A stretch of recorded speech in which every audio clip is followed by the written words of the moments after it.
Halo, berjumpa kembali pada materi sifat koligatif larutan elektrolit bersama saya dengan Ibu Suci. Kemarin kita sudah membahas tentang koligatif larutan yang non-elektrolit. Kalau yang elektrolit yang kali ini kita akan mengalihkan dengan faktor Van Hoff.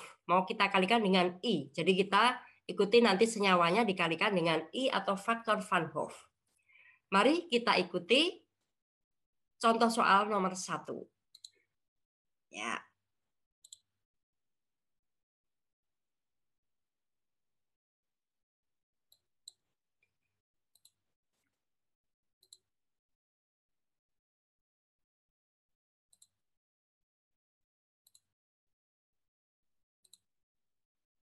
Oke.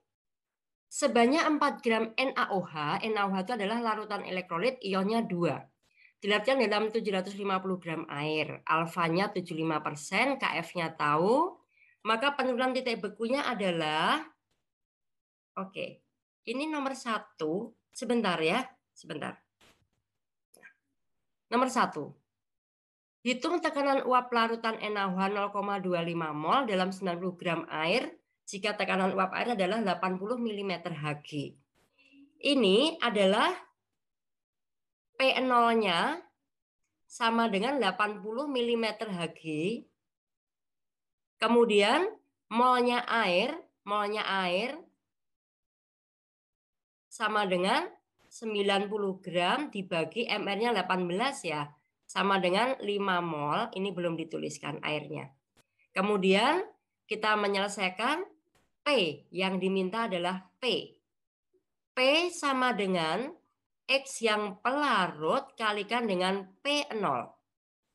P-nya tadi sudah tahu 80. P-nya ini adalah molnya, berarti ini 5 mol. 5 mol. Kemudian perhatikan, NaOH ini adalah ionnya 2. Ini jumlah partikelnya sama dengan 2. 2. Ya. Makanya adalah dibagi 5 ditambah 0,25 dikalikan 2. Nah, 2-nya ini adalah dari N, dari NaOH. Ini yang mau dicari ya.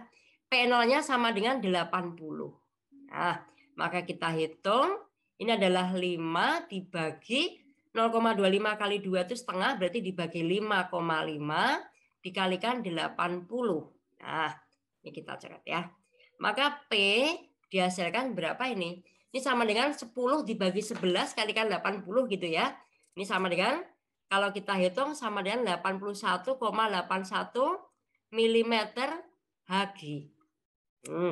Ini kita kalikan 2 untuk NaOH-nya. Berikutnya, untuk nomor 2. Sebanyak 4 gram NaOH dilarutkan dalam 750 gram. Ada alfanya, ada KF-nya. Yang ditanyakan penurunan titik bekunya adalah berapa. Sama seperti tadi, NaOH ini adalah jumlah partikelnya adalah 2. Nanti karena ada I, maka nanti I-nya dimasukkan dengan rumus begini. 1 plus N min 1 kalikan alfa. Gitu ya. Kita masukkan semuanya. Delta TF yang kita tanyakan adalah M kalikan KF kalikan I. Nah, I nanti diuraikan. Kemudian delta TF-nya, M-nya sama dengan berapa gram itu? 4 gram dibagi MR-nya 40 kalikan 1000 dibagi masanya pelarutnya 750 gram, ini adalah molal. KF-nya tuh 1,86, kemudian I-nya dimasukkan 1 ditambah N-1 atau saya tulis di sini nggak apa-apa. 2 kurangi 1 kalikan 0,75 gitu ya. Oke. 1 ditambah 2 min 1 itu 1 kalikan 0,75. Berarti ini tambah 0,75 gitu ya dari sini ya. Ini sama dengan 0,1 kalikan 4/3 kalikan 1,86 dikalikan berapa ini? Kalikan 1,75. Nah, ini kalau dihitung ini bisa dicoret nih, bisa dicoret ini 0,62 nih. Kalau dihitung, maka penurunan titik bekunya adalah berapa nih? 0,434 derajat Celcius. Tapi kita sudah memasukkan I, faktor Van Hoff dengan alfa sama dengan 75%. Berikutnya, untuk nomor 3. Sebanyak sekian gram Al2SO4 3 kali dalam 200 gram air, alfanya 0,9, Kb-nya tahu, tentukan titik didihnya. Hati-hati nanti yang tanyakan titik didihnya berarti nanti dikalikan dengan 100 ya. Kita hitung dulu.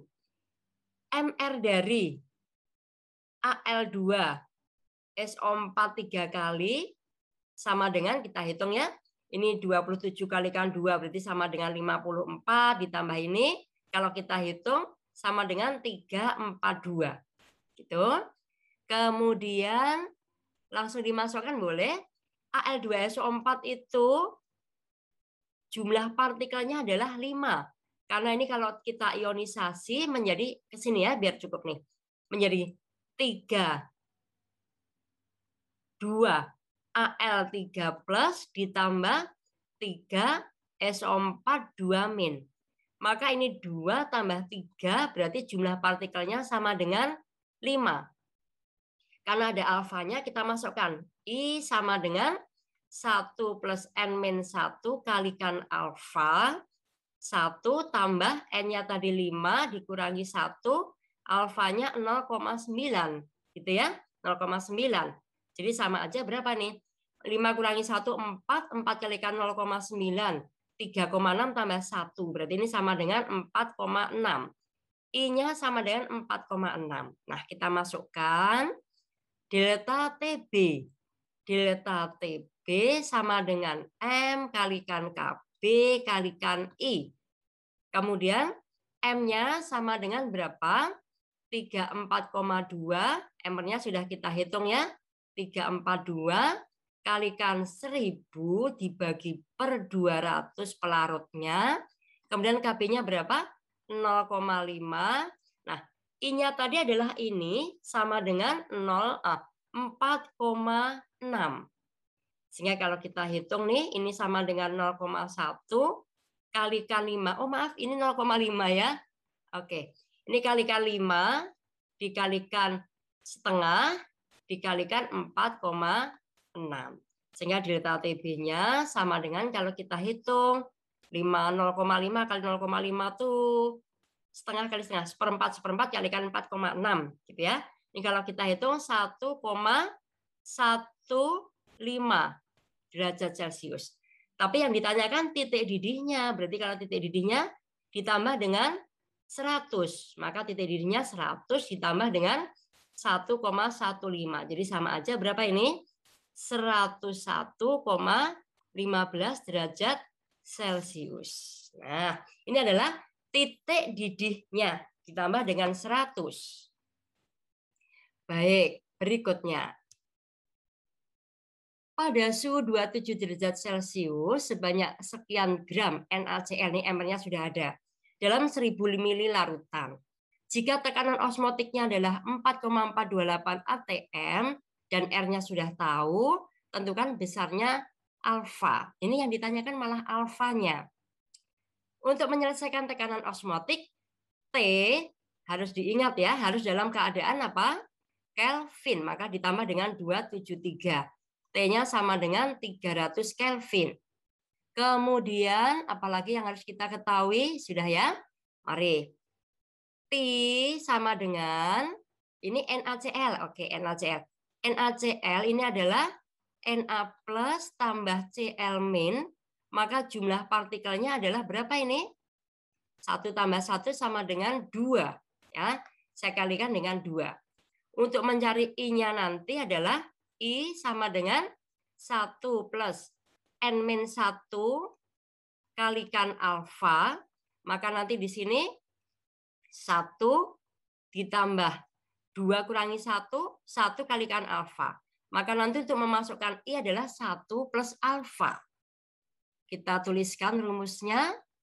P sama dengan M kalikan R kalikan T kalikan I.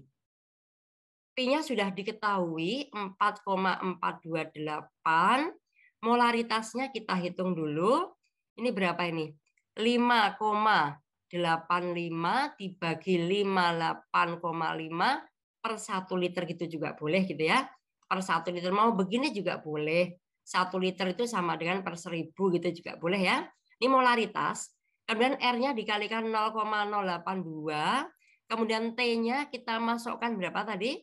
300 ya, sudah ditambah dengan 273. Nah, I-nya tadi sama dengan apa? 1 plus alfa. Ini kalau kita hitung 0,1 berarti sama aja berapa nih? 4,428 sama dengan, ini kalau dihitung 24,6. 0,1 dikalikan 24,6 kalikan 1 plus alfa. Jadi sama dengan ini kalau dihitung juga 4,428 ini 2,46 gitu ya. Ini sama dengan, coba kita tulis lagi. 2,46 kalikan 1 plus alfa. Kita ke sini nih. Ya. Maka ini adalah 1,8 nih kalau dihitung. Ya, jadi 1 plus alfa sama dengan 1,8. Ini kalau dihitung 1,8. Maka alfanya sama dengan berapa? 0,8. Baik. Maka alfa untuk soal ini adalah 0,8. Demikian apa yang disampaikan pada sifat koligatif larutan untuk yang elektrolit. Mudah bukan? Semoga bermanfaat dan tetap mengerjakan latihan soal supaya semakin lancar, semakin mantap, dan hasilnya semakin baik. Terima kasih, sehat semuanya.